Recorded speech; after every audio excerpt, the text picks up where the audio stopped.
Bonjour et bienvenue sur Terra Adventum. Aujourd'hui, 10 questions, 10 réponses sur les explorateurs.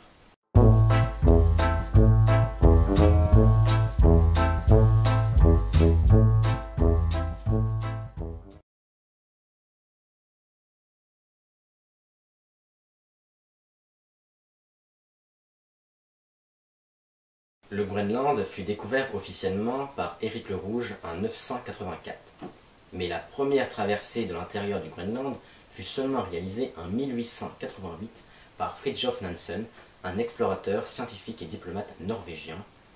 Et bien sûr, l'expédition a pour but la traversée intérieure de l'est à l'ouest. Cependant, à cause de quelques difficultés, le trajet réalisé est différent du trajet planifié.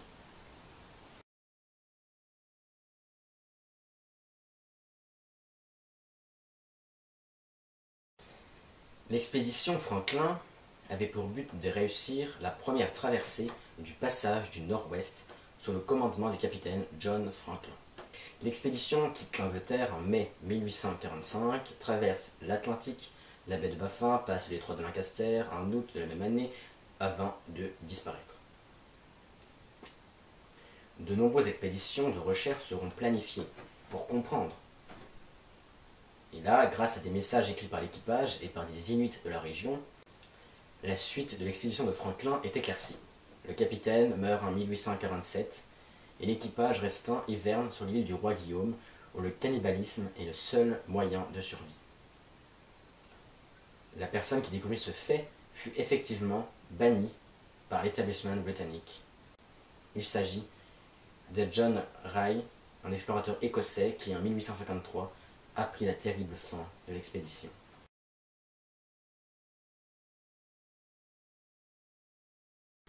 En 1770, James Cook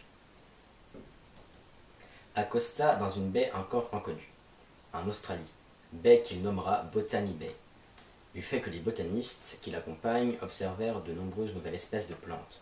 En 1787, une colonie britannique est fondée, puis l'année suivante, la petite ville qui s'y formait fut nommée Sydney, en l'honneur de Thomas Townshend, vicomte de Sydney.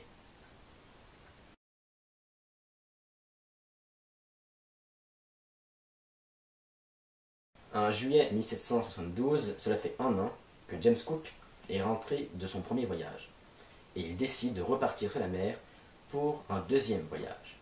Il prend le large avec cette fois deux navires, la HMS Resolution et le HMS Adventure. Il se rend dans l'océan austral, donc au cercle antarctique, à la recherche de Terra Australis, le fameux continent austral. Il passera proche des terres antarctiques, mais sans jamais les atteindre.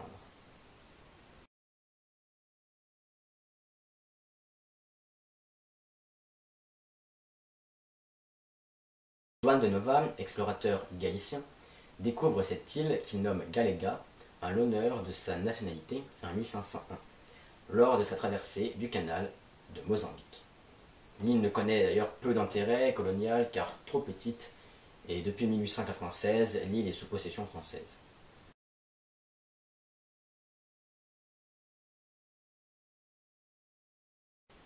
Roald Amundsen est un explorateur polaire norvégien. Il est le premier à franchir le passage du Nord-Ouest en 1905, puis le premier à atteindre le pôle Sud en 1911, et participe au vol du dirigeable de Nobile qui survole le pôle Nord en 1926.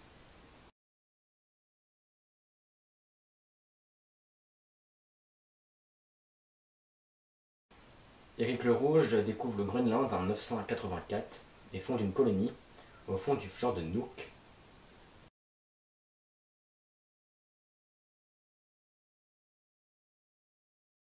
Le fleuve Niger était une énigme géographique car d'après les habitants du Sahel, la ville de Tombouctou était irriguée par un grand fleuve.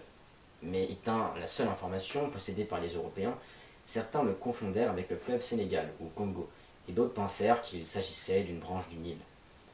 Au XIVe siècle, Ibn Battuta, un voyageur berbère, longe le Niger en croyant que c'est le Nil. Mais le véritable découvreur du fleuve est Mungo Park, un Écossais qui a descendu le fleuve sur 1600 km en 1805.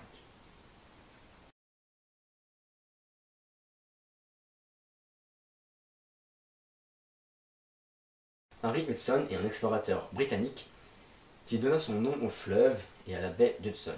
En 1607, il tenta de découvrir le passage du Nord-Ouest sans succès.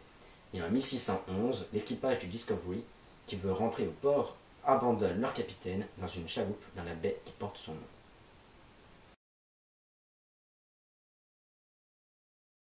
Il s'agit d'Edmund Hillary, qui, avec le Sherpa Tenzing Norgay, sont les premiers hommes à avoir gravi et atteint le sommet de l'Everest en 1953.